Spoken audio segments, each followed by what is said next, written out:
still, even when we were writing and recording that full length, we were like 8 months into the band, you know.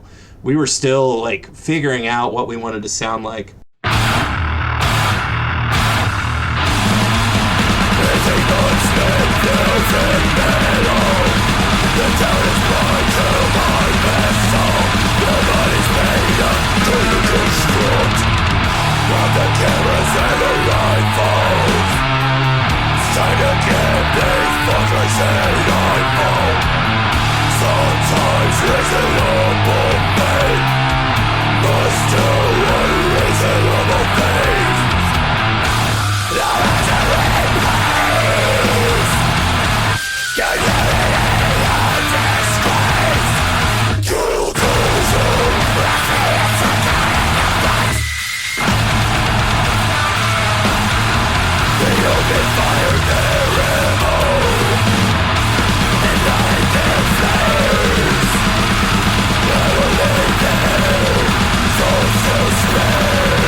Welcome to the Dreams of Consciousness podcast.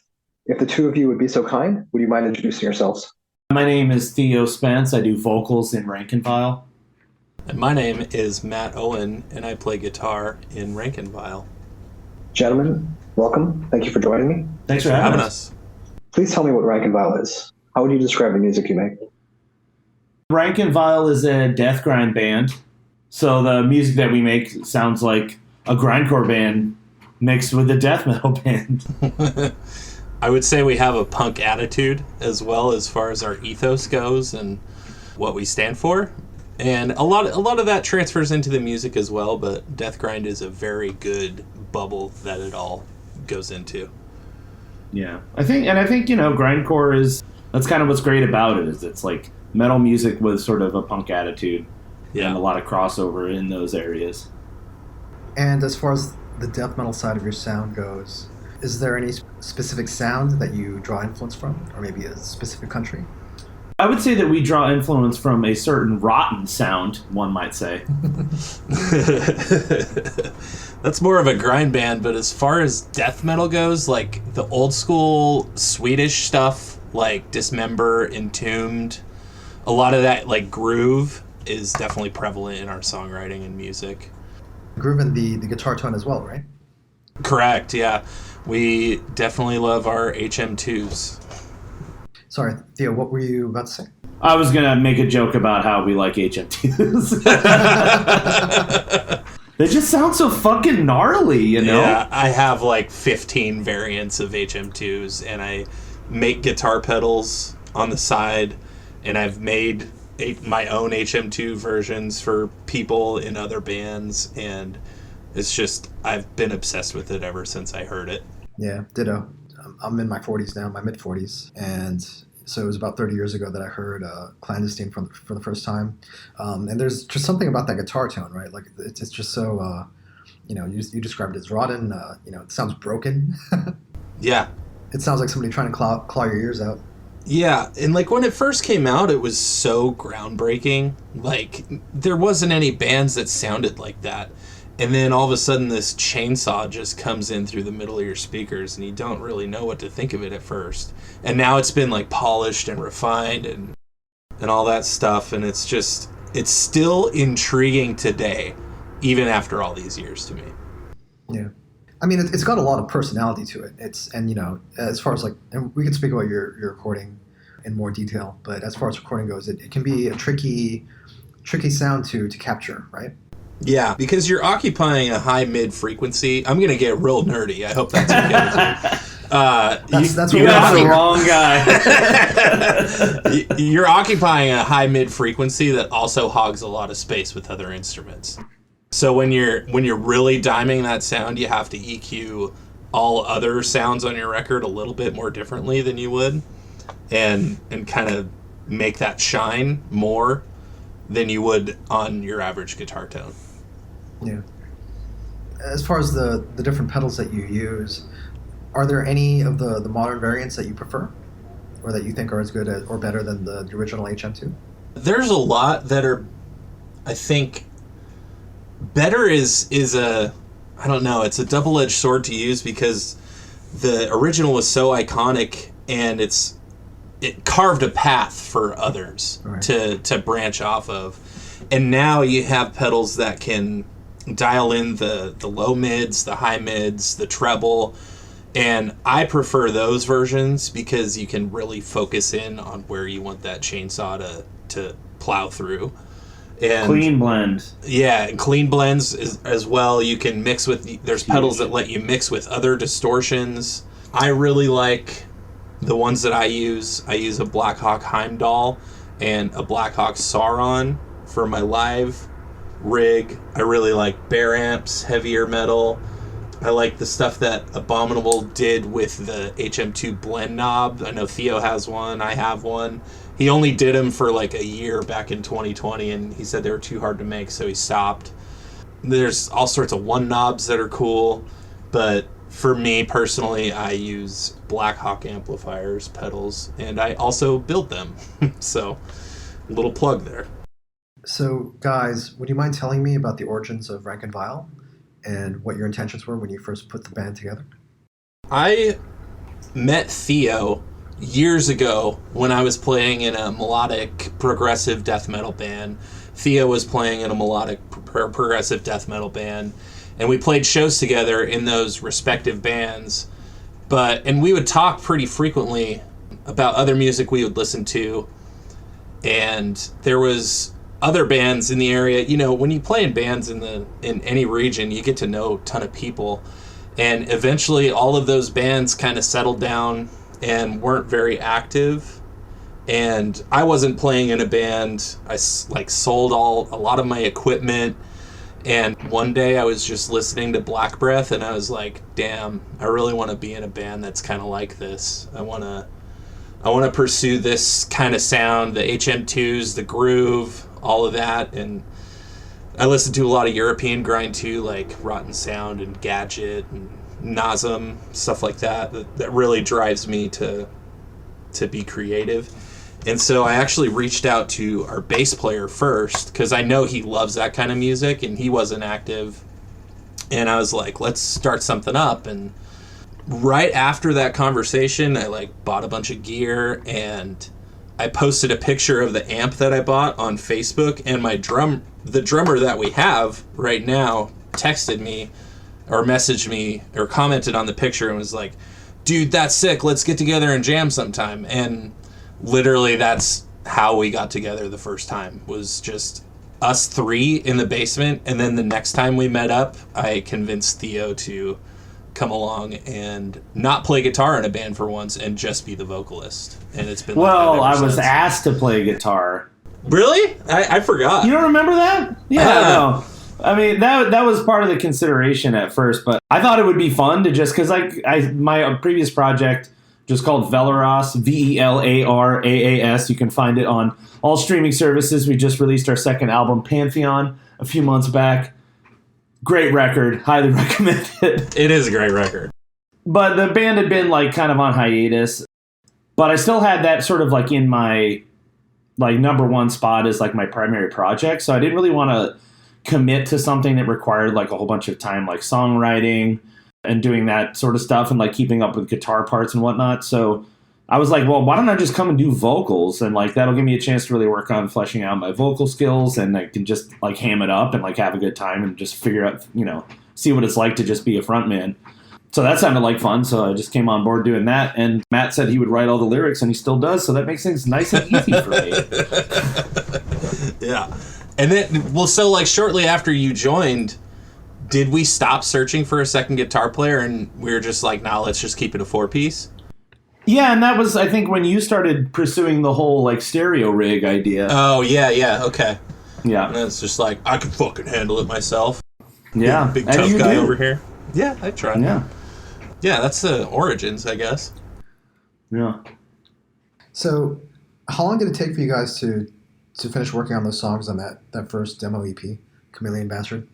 I would say just the summer of the year we formed, I think it was 2018, we got 3 songs down in the summer and went and recorded in September and played our first show like shortly after we got done recording. Okay. And even on that show, we had more songs written that were on the following full length. Right, gotcha. Theo, as far as your vocals go, were you trying to do anything specific as far as death metal vocals? Or is what you do pretty much what you do? I guess the main thing I was trying to do was just to sort of explore my range a little bit more. Because, like, you know, in my previous band, I was playing guitar also, and I was doing, like, a lot of really fast and technical guitar work. So there wasn't a lot of brain power left to really think about what I was doing vocally. I was just kind of, like, saying the words in whatever range was, like, kind of comfortable. So, yeah, I've spent a lot of time in the band just sort of, like, fleshing out my range, like, pushing my lower screams and trying to get those lower, get the highs higher, and sort of think about, you know, how those different areas of my range can be implemented to affect different, you know, to complement different kinds of guitar parts and grooves that are happening in the band. So that's something that I pride myself in, and, you know, makes things a little bit more interesting to me to perform. And I think that it's a like kind of a pet peeve of mine when bands just have really monotonous, harsh vocals that kind of just do like one sort of super guttural thing without much variation. So I kind of try to keep mine like interesting and fresh. And as far as the lyrical content, I think, you know, you mentioned your punk background. There's a lot of social commentary in your lyrics, and it talks a lot about current events. So is that also part of the rationale for your vocals, like to get some of the emotion and some of the intensity of the lyrics out? You know, and Matt and I are pretty aligned politically, so even though he writes the lyrics, I think he does a really good job of sort of fleshing out ideas that make me mad. And things that make me mad are always a good fuel for making my vocals sound the way that they do. So yeah, there are definitely times, or, you know, specific things, specific lines that I'll be doing that just sort of inspired like a certain sound, and that just kind of made sense when I was like sort of plotting out my vocal pitches or whatnot. You mentioned that Matt comes up with the lyrics, but as far as the music goes, how does a Rank and File song start? It really just starts either in the jam space where we're just fucking around and something sounds awesome. There's a couple songs on this new album that started that way, where it was just like, let's just do something real dumb and caveman. And James just like started hitting the bass pedal, and I made up a riff to that. But there's other songs where I'm just sitting in front of my computer hashing out like how to make this riff work for a specific part of a song, and then I'll come to band practice and Thea's like, nah dude, that's way too complex, that's in 5/4 time, we're not a 5/4 band. And then they just punish me and say I'm doing it all wrong. And yeah, we throw things at them and like hit them with sticks and stuff. Dance, monkey, dance. Yeah, exactly. Yeah. Exactly. A lot of the times it's just one of us coming to the table with an idea and us fleshing it out together. Sometimes I have an entire song written from start to finish, just guitars, and then we show up at practice and work out the drums and teach the bass parts to Leon. And sometimes it's just an idea somebody will throw onto the table and we'll take back home, digest it, make something of it, and bring it back and working on it together. I mean, from your progressive metal background, is there anything that you wouldn't do within the scope of Rank and File? Do you want to keep everything pretty short, pretty fast, pretty caveman? I would say that's a pretty good description. There are some parts of our songs in Rank and File that have progressive elements to them with weird rhythm structures and just weirder styles of riffs. But for the most part, like, when I came into this, I wanted groove to be a very important part of it. I wanted people to I wanted it to be digestible, because all the music that I really fucking love is easily digestible. And so with the progressive stuff, like, for example, there's no clean parts in our songs. We wrote a song, the very first song we wrote had a clean part in it, and we've played it live maybe twice, and we never recorded it. Yeah. And I've been downvoted and vetoed every time I've tried to add some of my high operatic clean singing into the band. It's never really gotten off the ground. Save it for the rock opera, Theo. Yeah, I guess so. Yeah. Save it for the solo album.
At the time we're having this conversation, you'll be releasing your second album very soon. It's called Worship, and it will be out on November 17th through Modern Grievance Records. When did you guys actually start working on the album? I would say during the pandemic is when we started fleshing out some of these songs.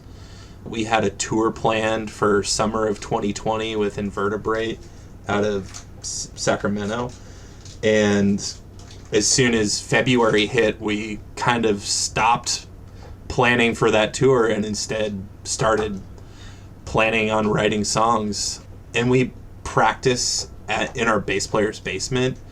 So fortunately, we were able to continue to keep on writing and rehearsing without anything, like nothing to look forward to, I guess is the right way to say it. Yeah, and we just kind of made our own little bubble. Yeah. Little band bubble. Yeah, and so yeah, it began right when the pandemic started, I would say. And we had like an EP already in the books that we were going to release later that year after that tour, and just like all the plans we had took a halt. And we did take a little break, I would say, like maybe a month or two, where we were just like, yeah, let's not have band practice. Let's just, there was some stuff that happened during that time. Yeah, we'll just like, do our own thing for a couple months, but we didn't really take any long hiatuses during the pandemic and focused on writing. Yeah. Did you go into Worship wanting to try anything new or do anything different from your previous EP and album? I think that our music has just grown into what I've wanted to sound like this whole time. Like our demo at that time was a really good start to what this band was going to sound like. Our full length that released after that, there's songs on there that we have never played live that just aren't really the direction we wanted to go in, but still, even when we were writing and recording that full length, we were like 8 months into the band, we were still like figuring out what we wanted to sound like. But I would say right when we started writing the follow-up EP of Oxycretin is where we really got direction of where we wanted to go. And with this full length, we just kind of expanded on that and focused on like the groove that we curate and just like wanted to be heavy as shit. And we wanted to go a little bit faster direction. I do know that because the bands we just kind of ended up playing with were all really fast bands, and they're all sick as fuck. And like we're sitting here playing a doom riff on this old song that we wrote 2 years ago, and it's just it wasn't really the That's vibe true. that we ended up being in. And we have been hanging out with a lot of like grindcore and power violence bands for the last like 2 years. But before the pandemic, we would just play shows with whoever. Yeah, we'd go on a bill with a doom band and a black metal band and just whatever, and they're all sick people, and I love those people and those bands, but like it's not really what we ended up sounding like. It's nice that we have some of those older songs that have like some of those other stylistic elements, because I think we can and still do like sort of have the ability to warp our set list for any given show to kind of, oh, this is like some of the slower stuff, this is some of the deathier stuff, here's some more grindcore songs. Like we can kind of tailor it to the show that we're playing. Yeah, I agree. We fit on a hardcore bill, we fit on a grindcore bill, we fit on a death metal bill. Yeah. And we curate our set list like that for those shows or festivals or whatever. Matt, was it between Oxycretin and the new one that we tuned down another half step, or was it? Yeah, it was. Yeah. I forgot that we did that. Yeah. Well, why did you decide to tune down? Honestly, it was from working on guitar pedals and knowing how the guitar pedals frequency work with your guitar, and knowing that C, like we were in drop C, and like the input caps on guitar pedals have a lower frequency that's been able to accept it. And so I was like, let's just go further, and my sound's not going to flub out, and it's still going to be like have that gnarly aggressive sound to it. So that was really what did it. It's just learning about audio frequencies and how pedals interact with them. So you started working on this at the beginning of the pandemic or during the pandemic. When were you finished? When were you satisfied with what you had? Still aren't, I think, satisfied entirely with it. Yeah, we'll always be picky with it. Yeah, that's the problem.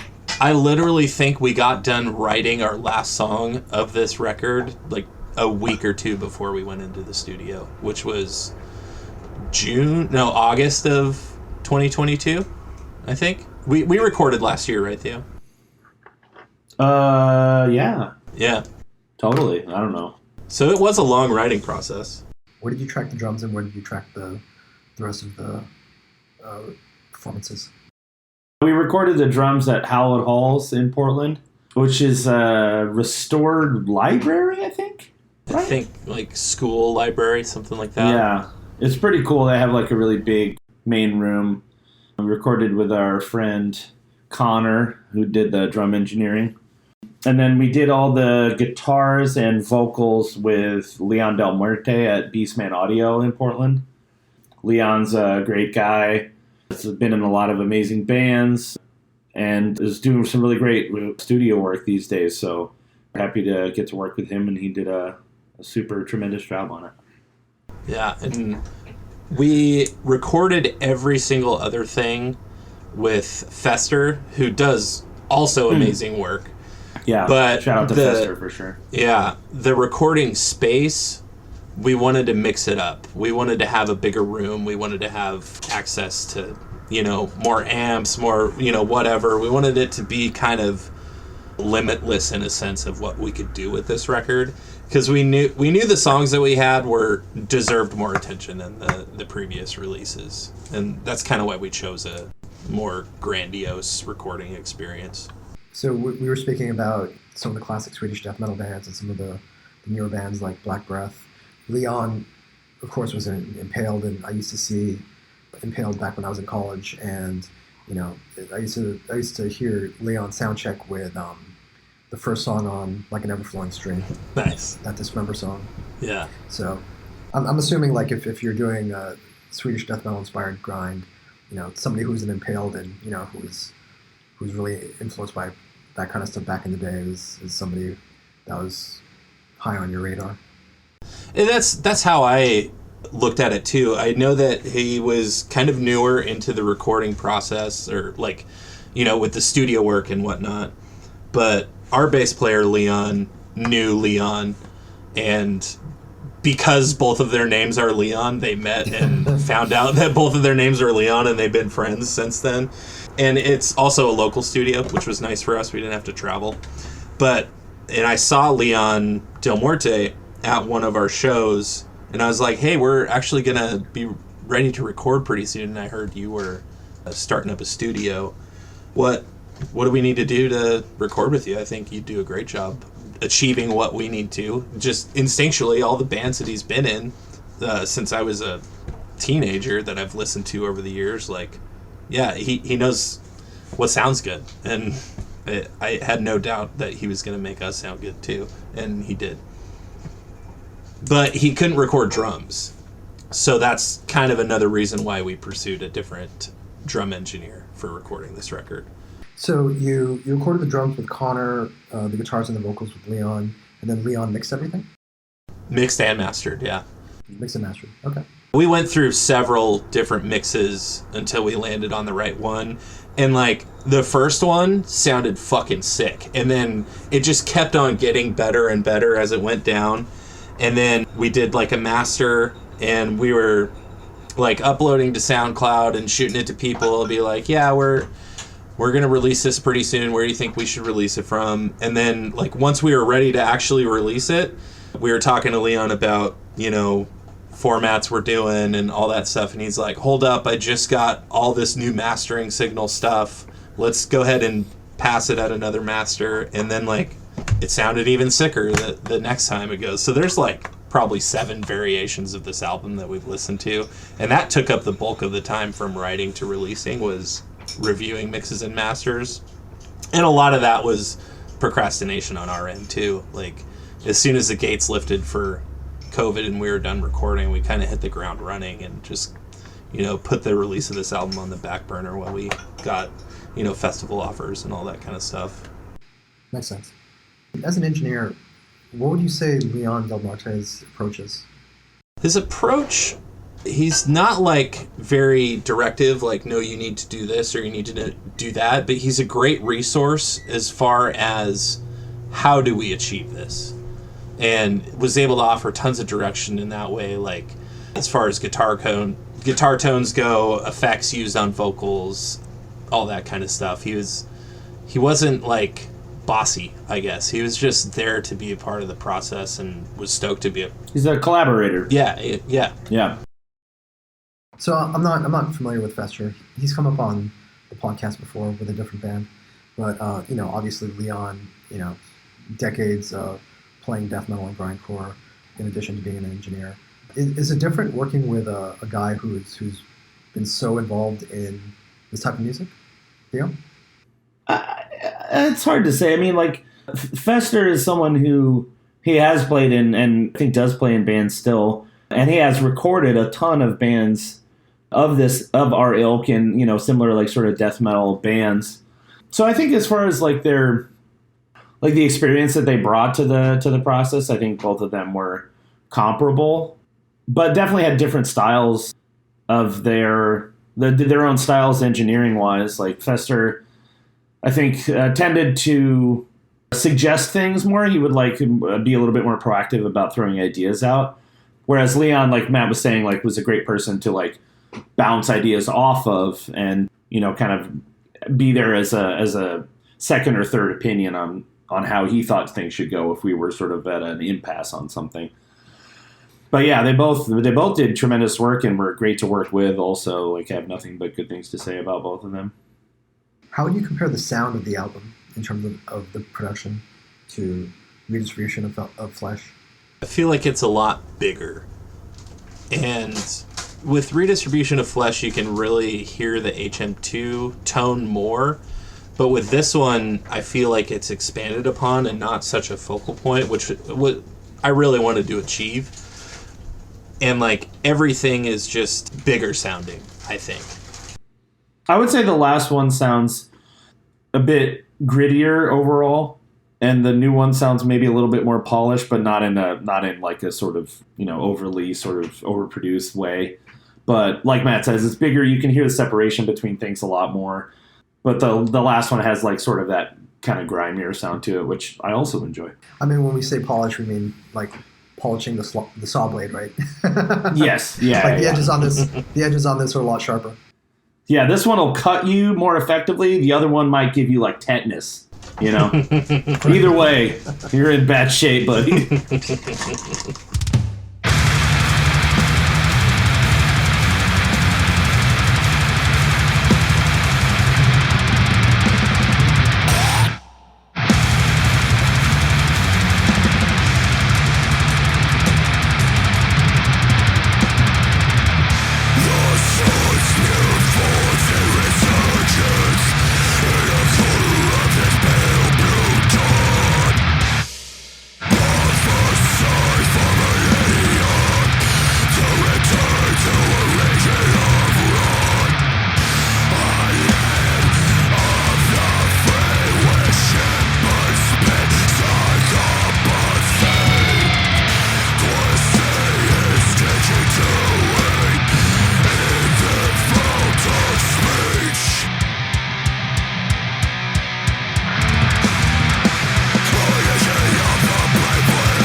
So at the time we're having this conversation, you will be playing a few shows. Unfortunately, by the time the episode is up, I think the shows will be long in the past. But do you guys have anything planned for next year? Or maybe the end of this year? The end of this year, we have a show that hasn't been announced yet that'll be a charity for a local homeless shelter that Theo works with pretty frequently. Still gotta make a flyer for it, but it'll actually be the debut of a new local band that maybe Theo can speak about. Firstly, I would like to correct you and say that I don't necessarily work with Blanchett House frequently. Okay. Enough to want it to be a charity for them. Yes. Okay. But yeah, so I have a new band called Slither that is being debuted at this show, so I'm pulling double duty, opening for Rank and File with this other band. I'll be playing guitar in this one and doing vocals, so I'm getting a chance to get my guitars out and my pedals and amps and stuff, which is exciting. Nothing really planned for next year. There's some festivals that we'll probably end up playing that we enjoy going on runs. We've been talking the last couple weeks about doing a week-long West Coast tour around some of those things, and I'm hoping that comes to fruition, but there hasn't really been a lot of groundwork put into that yet, and at this point, but by the time this episode airs, it'll probably be more solidified in stone. Theo, do you want to say anything about Slither? what kind of music, how people can find you online? I mean, you can't find us online yet because this is like we don't even have a bass player yet, so we're playing a show as a 2-piece to try to hopefully drum up some interest in that. But it's gonna be like sort of like a metallic post-hardcore thing. I've given influence bands as being like Converge and Ken Mode and At the Drive-In, Refuse, stuff like that. So it's kind of like some stuff that interests me that I haven't really delved into much in my musical career, so I'm excited about that. But yeah, we have an Instagram. I think it's SlitherPDX. There's nothing on there yet, but there will be at some point. So check that out, I guess. I did just remember something that we have next year. We are playing a festival in Kelso, Washington, early January. Some headliners are Cartilage, Embryonic Devourment, Necrofilth. A lot of death metal bands, a lot of grindcore bands from the West Coast, all meeting up in Kelso to play a 2-day festival, January 12th and 13th. So that'll be fun. Yeah. Tell the Cartilage guys I said hi. I will. Guys and girl. Yeah. Folks. The Cartilage peoples. Yeah. So by the time people hear this podcast, the second Rank and Vile album, which is called Worship, will be out. Fellas, how can people order the album? What's the best way to get it? You can go directly to our Bandcamp, rankandvile.bandcamp.com. You can go to the label's website, moderngrievance.com. You'll have your option of 12-inch vinyl or a double-sided cassette. The album just replays on both sides, so you never have to worry about rewinding it. And there's some merch up there too that coalesce with the album. Coalesce is probably the wrong word to use. It is, whatever. yeah, it is, definitely, yeah. While you're if checking out Modern Grievance, make sure to buy everything that every band on that label has done because they're all super sick. Yes, very, very sick stuff on that label, and we're very stoked to be working with them for this release. For sure. So I'm actually not familiar with Modern Grievance. Can you tell me a little bit about the label? Yeah, the label is based out of Seattle, Washington, started a couple years ago. Very DIY ethos, very hands-off as far as the creative process goes. The person that runs it, his name's Clint. He's an absolute gem, and I love him. Has a really good background in marketing, which is what I have no background in, what any of members of Rank and Vile have a background in. And it was definitely the missing piece of what we needed for this release. And we're very DIY as far as our ethos goes. The shows we play, the tours we book, the merch we print, everything we try to do as much as ourselves as possible. But with that missing piece, they were able to plug those holes very efficiently. And yeah, they're great people. They've had our friends Nurser up in Seattle. We've played a few shows with them over the past few years, and a couple other Seattle bands that are on the heavier side that we play with all had glowing reviews about working with them. So yeah, that's why we ended up with them. And if people want to follow Rank and Vile online and find out about the tour dates and the festivals that you mentioned, what's the best way to do that? I would say Facebook and Instagram, but not a lot of people go on Facebook anymore. Instagram is definitely the best way that you can see our stories and see our flyers and see all the news that is pertaining to us, and that's our username is Rank and Vile Grind on there, and we all know that Twitter is just a dumpster fire for X. It's now known as. So we're not active on there. Instagram is definitely the best place, and it's Rank and Vile Grind. You can find me on LinkedIn. Christian Singles, I'm on there a lot. Farmers Only? Farmers Only. Oh, yeah, subscribe to my OnlyFans. I post a lot of foot-related content on there. And if I want a Rank and Vile patch, how can I order that? Bandcamp would be the best place. We have back patches on there right now. But if you want a patch, just show up to our shows and ask for one. They're super cheap, and we don't mind giving them out for free. But if you got a couple bucks to throw away, that's great too. All your merch goes through Bandcamp?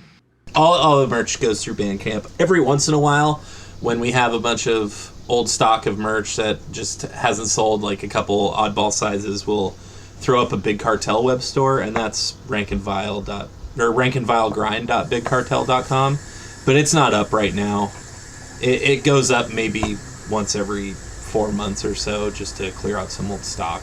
And we usually toss free patches in and stickers and all that stuff to anybody that orders from there.